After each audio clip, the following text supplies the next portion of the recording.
निंदा करना, आलोचना करना, मजाक उड़ाना, हंसना, टोक देना, बाधा पैदा कर देना। दुनिया अपना काम करेगी, लेकिन जो अपने आप में मजबूत होकर धीर बनकर, धीर को कुछ लोग बोलते हैं धाकड़, कि धाकड़ है ये, तो ऐसे धीर बनकर चलिए कि जिसके ऊपर किसी का असर नहीं हो, और अगर हो तो अपने विवेक से, अपनी बुद्धि से ही आपने अपना निर्णय लेना है। जब आप खुद को ऐसे ट्रेंड करते हैं तब आपकी एक अच्छी पर्सनालिटी बनती है। ये धर्म है। और ये अपने अंदर इन चीजों को लाने के लिए एकांत में अकेले बैठ करके सोचा करो कि आप क्या हैं। और देखिए एक बात और, आज जैसे आप अपने आप को बना लेंगे तो अगले जन्म तक वो प्रभाव आपके अंदर रहेगा जरूर। तो स्वयं को आपको व्यवस्थित करना है, स्वयं पर आपको खुद ही काम करना है। जैसे आप अपने घर को सजाते हो ना, आप अपने गहनों की, कपड़ों की डिजाइनिंग करते हो, तो वैसे ही आप जिंदगी की डिजाइनिंग भी करो, खुद को भी सजाओ। ब्यूटी पार्लर में जाकर नहीं, अच्छे गुणों से सजाओ, अच्छे व्यवहार से, अच्छे स्वभाव से, फिर उसका आनंद भी लो, उसका मजा लो, अपने बड़प्पन का मजा लो, अपनी ऊंचाई का स्वाद लो, अपने अंदर अच्छा होने का जो गौरव होता है, क्योंकि तब आप देवता बन जाते हैं। उस गौरव का अपना प्रभाव होता है। और ऐसे लोग जल्दी किसी चीज से ना तो रोते, ना रूठते, ना घबराते। तो पहली बात हुई अपना विश्वास कायम करना, सत्य को स्थापित करना। दूसरी बात हुई दम नियंत्रण करना, ब्रेक का इस्तेमाल करना। तीसरी बात तपह, तपस्या करते हुए आत्मा की शक्ति को बढ़ाना। तपस्या करते हुए मतलब अपनी बर्दाश्त करने की ताकत को इतना बढ़ाओ कि न गर्मी, न सर्दी, न मान, न अपमान, न उन्नति, न अवनति, कोई भी किसी भी प्रकार का विपरीत वातावरण क्यों न हो, कोई भी चीज आपको डावाडोल न कर सके। क्योंकि ये जो संसार है, ये ऐसा संसार है जिसमें दो विपरीत चीजें आपके सामने हमेशा होती हैं, जिसके बीच जिंदगी चलती है। काले के साथ सफेद, दिन के साथ रात, गर्मी के साथ सर्दी और सूखे के साथ बरसात। ये दो चीजें एक दूसरे से विपरीत इस दुनिया में दिखाई देंगी। कोमल, कठोर, उन्नति, अवनति, मान, अपमान, सुख, दुख, हर वो चीज जो भी आपकी जिंदगी में है वो दो विपरीत चीजें होंगी। और दोनों के कारण ये दुनिया अच्छी भी है और बुरी भी है। आप जो खाना खाने बैठते हैं ना, तो मीठे के कारण नमकीन अच्छा लगता है, नमकीन के कारण मीठा अच्छा लगता है। रोटी सूखी होती है और गीला करने के लिए आप दाल सब्जी इस्तेमाल करते हैं। सूखा सूखा तो खाया नहीं जा सकता ना, तो दोनों चीजें चाहिए साथ साथ, एक ही तरह की चीज नहीं चाहिए। इसलिए स्त्री पुरुष, एक कोमल एक कठोर। और कमाल ये है कि जब आप एक चीज के चरम पर पहुंचते हैं, जैसे आपने मीठा खाया, मीठा खाते खाते उसका चरम बिंदु आ गया। चरम बिंदु आएगा कि आप 2-4 रसगुल्ले खा सकते हैं, 6 खा लेंगे। 6 खाने के बाद आप कहेंगे अब मन भर गया। आदमी कहेगा पेट में जगह नहीं है क्या? कहता है पेट में तो जगह है, मन में जगह नहीं है। अब क्या चाहिए? मीठे के बाद नमकीन। अब नमकीन खिलाइए। नमकीन खाने के बाद आदमी कहता है अब प्यास लगने लग गई, पानी पिएंगे आप। उससे विपरीत वाली चीज चाहिए। दो कंट्रास्ट वाली चीजें जब साथ में होती हैं तो सुंदरता बनती है। तो कहते हैं इस दुनिया में ये दोनों चीजें रहेंगी। अब दोनों चीजों में जिस आदमी को बर्दाश्त करना आ गया, चाहे गर्मी हो या सर्दी हो, सुख हो या दुख हो, जो बर्दाश्त करके बैलेंस बनाना सीख गया, उसकी जिंदगी में धर्म आ गया। और जिसने बैलेंस करना नहीं सीखा वो दुखी दुखी रहेगा, क्योंकि वहां फिर अधर्म हो गया। तो रोना हंसना चलेगा, अनुकूल प्रतिकूल चलेगा, उन्नति अवनति होगी, लेना देना होगा। जो आया है जाएगा जरूर, जो पाया है तो देना भी पड़ेगा, लिया है तो देना भी पड़ेगा। और कुछ भी चीज दुनिया में जो भी आपकी जिंदगी में चल रही है, यहां तक के सांस भी लेने और देने में है, आएगी जाएगी। और ऐसे ही हम भी दुनिया में आए हैं तो जाना भी पड़ेगा, जन्म है तो एक दिन मृत्यु भी है। ये दो विपरीत चीजें, इनमें जब संतुलन बनाते हैं, बैलेंस बनाते हैं, तो बैलेंस बनाते समय हमारे अंदर एक बर्दाश्त की ताकत आती है, उसको कहते हैं तप। तप को कहा गया धर्म। इसे पालन करने से धर्म की शक्ति बढ़ती है। अगली बात, पवित्रता। जितनी जितनी पवित्रता जिंदगी में आती जाएगी, आप धार्मिक होते जाएंगे। अपवित्र होना ही अधर्म है। तो पवित्रता वाणी में भी, देखने में भी, बोलने में भी, करने में भी, खाने में भी, उठने में, बैठने में, पवित्रता का जितना पालन करोगे, आपकी जिंदगी में सौभाग्य बढ़ेगा। जैसे जैसे ये चीजें घटने लग जाती हैं तो आपके जीवन का सौभाग्य हटने लगता है। इसे ऐसे भी समझ लीजिए, जितनी अपवित्रता घर में रहने लग जाए, बोलने में कड़वाहट, गाली गलौज, व्यवहार खराब, रहना सहना खराब, तो घर में आती है दरिद्रता। दरिद्रता जो है लक्ष्मी जी की एक बहन है, और दोनों बहनें साथ साथ रहती हैं। एक बहुत ही बदसूरत है, और लक्ष्मी जी तो वो तो है श्री शोभा, सुंदरता का नाम।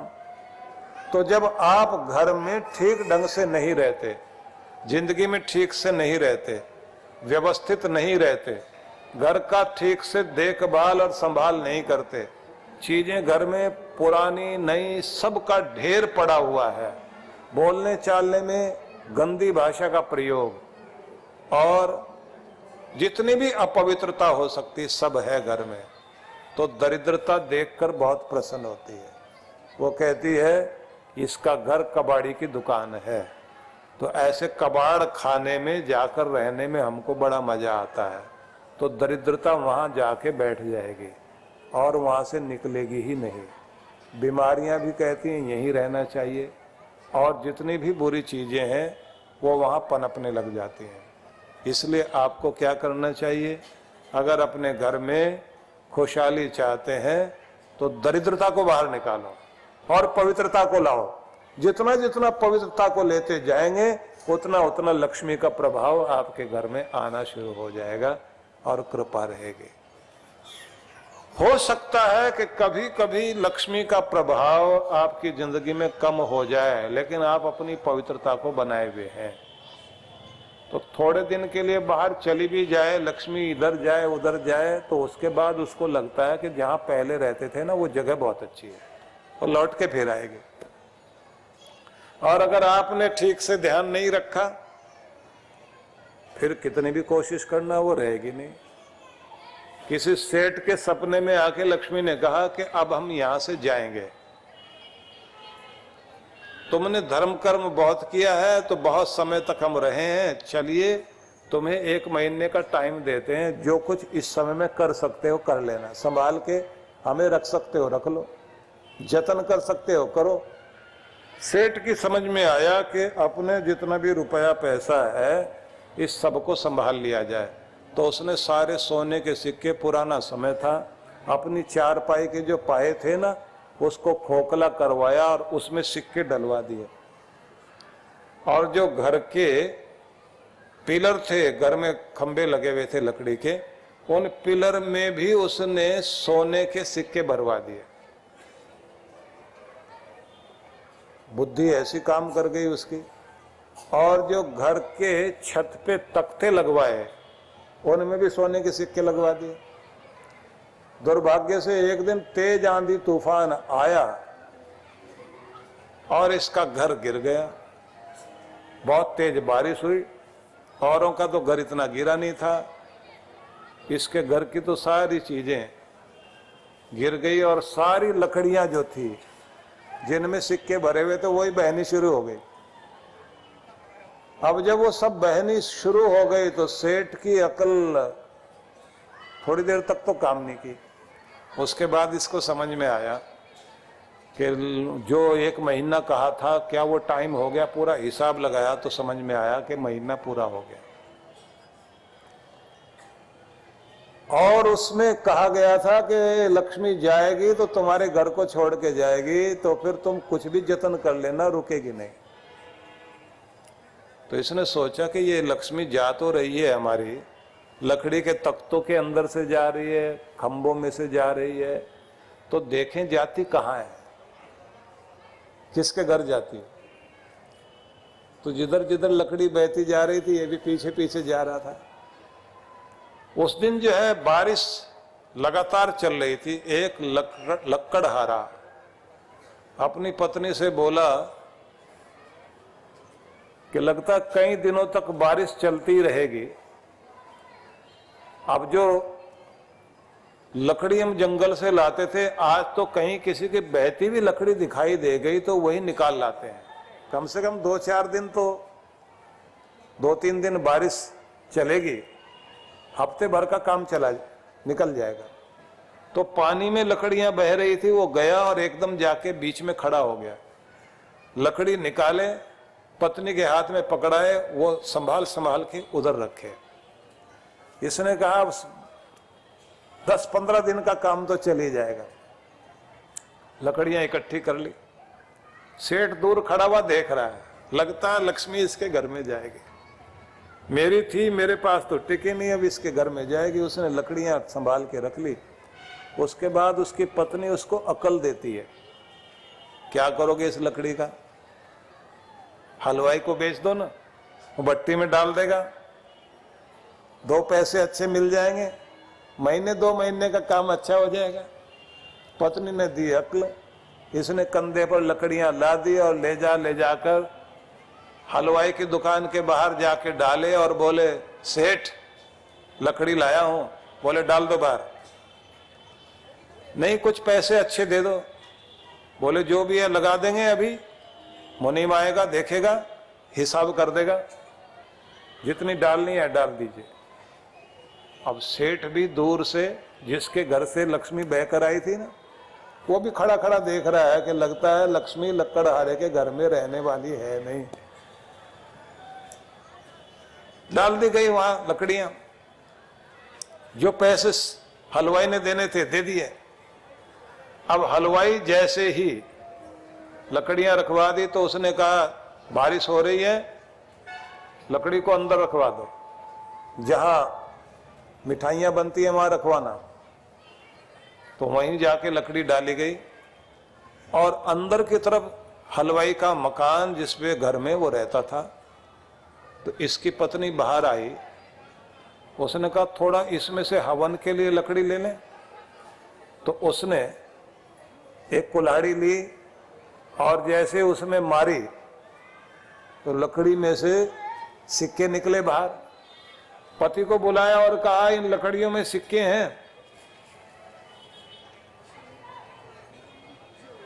सिक्के जैसे निकले, हलवाई ने कहा कि देखो ऐसा भगवान 2-4 सिक्के निकल आए होंगे, सारी लकड़ियों में सिक्के नहीं हो सकते। इधर जिसके घर से वो लकड़ियां बहकर आई थी वो अंदर आ गया।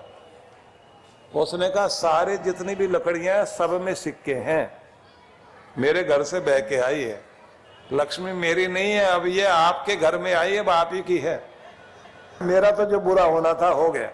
हलवाई ने कहा भाई अगर तुम्हारी है तो तुम ले जाओ, बोले अभी तो इसने मेरा मकान तोड़वा दिया, अगर फिर लेकर जाऊंगा तो फिर पता नहीं क्या तोड़वा दे, इसलिए तुम्हारी है रखो। ऐसा कह के वो रोने लगा बहुत जोर जोर से। हलवाई जो उसकी चाशनी तैयार थी लड्डू बनाने के लिए, उसके लड्डू बनाने बैठ गया, उसको साथ बैठा लिया। अपनी पत्नी से कहा इसको कुछ खिलाओ पिलाओ। वो बेचारा खाने पीने के लिए बैठ गया। हलवाई ने क्या किया, एक एक लड्डू में एक एक सिक्का डालना शुरू कर दिया। सोचा कि इस आदमी को लड्डू के बहाने ये सिक्के दे दूंगा तो इसको फिर से कमा लेगा, फिर से बड़ा हो जाएगा, अच्छा हो जाएगा। ऐसे कुछ देता हूं तो ये ले नहीं रहा, क्योंकि इसके मन में बात बैठ गई कि अब ये पैसा मेरा रहेगा नहीं, मेरे से तो चला गया, जिसके यहाँ जाना था वहां चला गया। तो इसने वो सिक्के लड्डू में डालकर और एक पूरा कनस्तर लड्डू से भर दिया और उसको खिला पिलाने के बाद में कहा देखो सेठ, लक्ष्मी तुम्हारी नहीं थी, जहां जानी थी आ गई, लेकिन मेरी खुशी में अपनी खुशी मना लो, ये लड्डू लेके जाओ। कनस्तर दे दिया उसको हाथ पांव जोड़कर। अब ये जैसे कनस्तर को लेकर चला तो मंदिर के बाहर जाके खड़ा हुआ। सुबह सुबह का समय हो गया था, रात पूरी बीत गई थी। मकान टूट गया, सिक्के चले गए, लक्ष्मी चली गई, आगे क्या करेगा, आंख में आंसू थे। अब मंदिर के सामने खड़ा हुआ, मंदिर में अंदर गया नहीं। इधर एक भिखारी आया, वो बोला बाबा कुछ खाने को दो। इसने कहा ये पूरा पूरा कनस्तर ले जाते, खा बैठ के। विश्व में अनाथ समस्या भयावह है। भारत में अनाथ लावारिस बच्चों की संख्या 4 करोड़ से अधिक है। बेबस, लाचार, भोले बचपन को आपके प्रेम और सहयोग की जरूरत है। हम सूरत, गुजरात और कानपुर, उत्तर प्रदेश में 2 अनाथालय चलाते हैं। अत्यंत गरीब 1000 बालक बालिकाओं के लिए फरीदाबाद, हरियाणा में ज्ञानोदय विद्यालय और झारखंड प्रदेश में नक्सली समस्या आतंकग्रस्त क्षेत्र में आदिवासी बालक बालिकाओं के लिए 2 स्कूल संचालित करते हैं। इस महान कार्य के लिए आपके आर्थिक सहयोग से इन बच्चों का भविष्य संवर सकता है।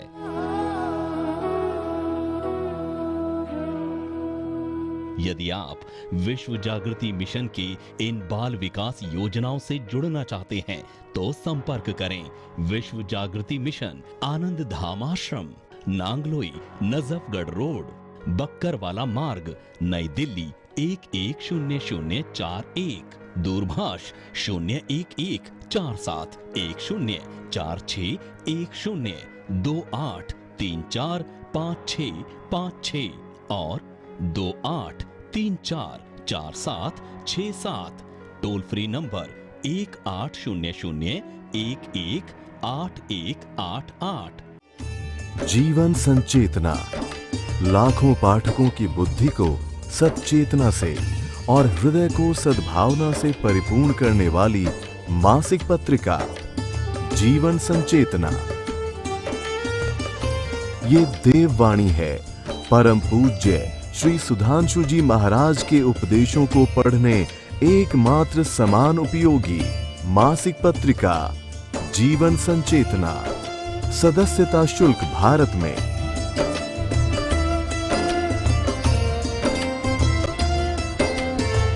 सदस्यता शुल्क विदेश में।